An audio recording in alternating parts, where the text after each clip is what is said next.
આજે બનાસકાંઠાના લોકસભાના ઉમેદવાર તરીકે અનિલભાઈ ઠાકોરને જાહેર કર્યા છે એના વિશે આપણે આપણા અંકિતાબેન ઠાકોર છે તેનાથી માહિતી આગામી ચર્ચા શું થશે તો બેન આગળથી જે અંતિમ આપણે અનિલભાઈ ઠાકોરને લોકસભાના ઉમેદવાર જાહેર કર્યા છે તો આગળની રણનીતિ આજે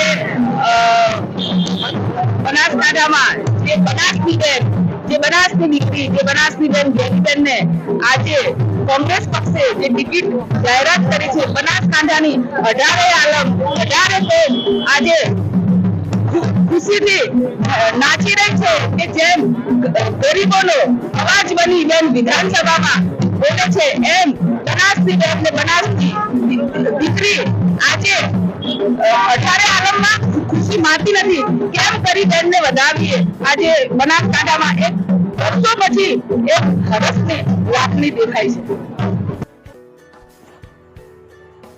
બનાસકાંઠાથી કોંગ્રેસે ગેનીબેન ઠાકોરનું નામ જાહેર કરતા આજે ગેનીબેન સાંજે 7 કલાકે પાલનપુરને અડીને આવેલું ચડુતર ગામે આવી પહોંચ્યા હતા અને ત્યાં તેમનું ઢોલ નગારા અને ફૂલોથી સ્વાગત કરવામાં આવ્યું અને ધોળેશ્વર મહાદેવ મંદિરે દર્શન કર્યા અને મોટી સંખ્યામાં લોકોએ તેમને આવકાર્યા હતા અને કોંગ્રેસના અંકિતાબેન ઠાકોર તથા ભેમાભાઈ ચૌધરી અને કાર્યકરો મોટી સંખ્યામાં ઉપસ્થિત રહ્યા હતા। Bureau report Javed Shaikh, Palanpur.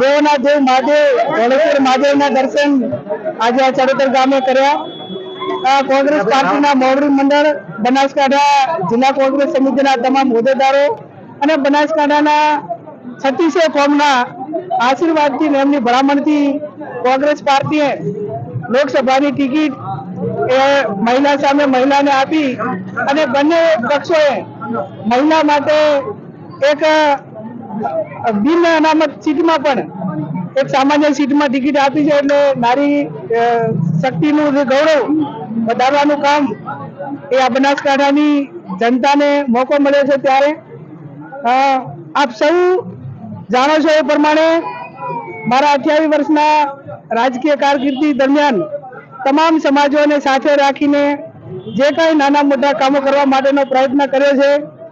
તમામ સમાજો હળી મળીને ભાઈચારાની ભાવનાથી રહે એવું વાતાવરણ આપવા માટેના પ્રયત્નો કર્યા છે।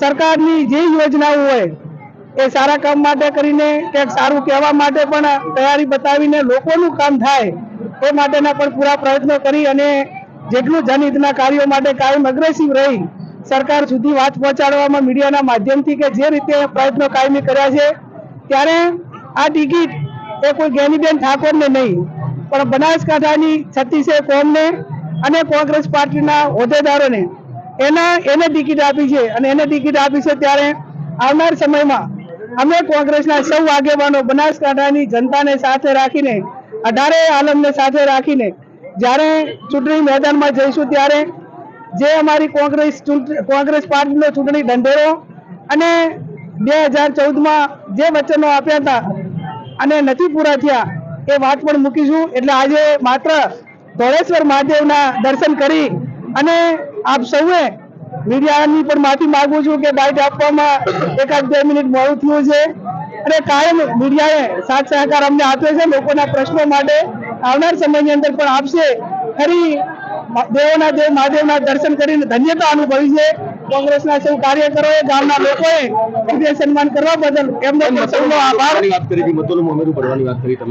બનાસકાંઠાની જનતા એ કાયમી ધર્મ પ્રેમી અને બેન દીકરીઓની લાગણી વાળી જનતા છે। ત્યારે મામેરું એટલે કોઈ આપણી પરંપરા પ્રમાણે 36 કોમ કોઈ બેન દીકરીના સારા પ્રસંગ માટે ઉત્સાહના ભાગરૂપે એમના જે કઈ પિયરીય પક્ષે લાગણી વાળા એક આપણી સંસ્કૃતિ પ્રમાણે મામેરું ભરતા હોય છે। એટલે મામેરામાં મેં ઘણા એક સ્લોગન સાથે સૂત્ર આપ્યું છે કે બનાસની બેન ઘેની બેન.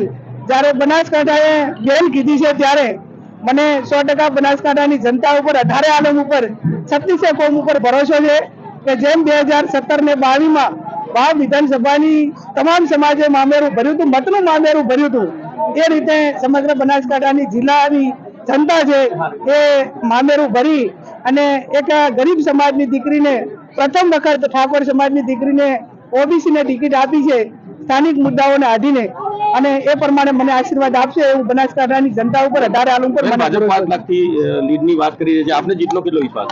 આ લોકશાહીની અંદર કોણ કેટલા દાવા કરે પોતાનો સ્વતંત્ર અધિકાર છે. અંતે કોઈ પક્ષ દાવો ના કરી શકે, કોઈ વ્યક્તિઓ ના દાવો કરી શકે. બનાસકાંઠાની જનતાને કોને કેટલી લીડથી જીતાડવું, શું કરવું, એ જનતા જનાદેશનો જે આશીર્વાદ હોય અને જનતા નિર્ણય કરતી હોય છે. એટલે આવનાર સમયની અંદર અમે એવું નથી કહેતા એ લોકોની જેમ કે અમે 5 લાખ ના હાથે, બનાસકાંઠાની જનતા જે નિર્ણય લઈને અમને આશીર્વાદ આપશે એ અમારા માટે શિરોમણી. 100%.